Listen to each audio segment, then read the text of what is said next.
Search and rescue efforts are underway as the conflict between Israel and Iran marks 1 week today. An Iranian airstrike hit an office building in Beersheba, Israel, and that's where rescuers are looking for people who are injured. Video from Israel's Emergency Services Agency shows the damage left behind. The conflict between the two sides began last Friday, and that's when Israel launched a series of strikes that killed Iranian military officials. President Donald Trump is giving a timeline of 2 weeks before deciding on whether the U.S. will strike Iran. With Iran and Israel trading another round of attacks, President Trump is setting a new timetable for his decision whether to bomb Iran. I have a message directly from the president, and I quote, "Based on the fact that there's a substantial chance of negotiations that may or may not take place with Iran in the near future, I will make my decision whether or not to go within the next 2 weeks."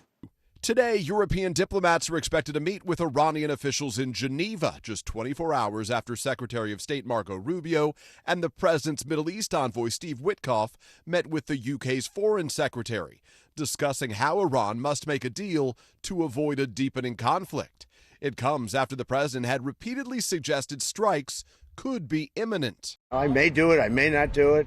The White House says any deal with Iran must include a ban on enriching uranium, a demand Iran has so far refused. To some, the president's 2-week time frame sounded familiar. Recently asked whether Russia's Vladimir Putin wanted to end its war with Ukraine. I'll let you know in about 2 weeks. And about when he'll decide new tariff rates. I'll do this at some point over the next 2 weeks. As he deliberates whether to order U.S. military action in Iran, NBC News has learned the president is increasingly relying on a small group of advisors for critical input, according to 2 defense officials and a senior administration official.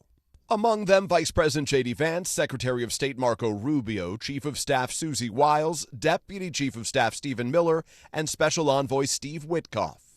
Officials also tell NBC News the president has sidelined the Director of National Intelligence, Tulsi Gabbard, who opposes U.S. strikes in Iran, and has not been routinely turning to Defense Secretary Pete Hegseth as part of his decision-making process. The Pentagon responded saying that's completely false and that Hegseth is speaking with President Trump multiple times each day.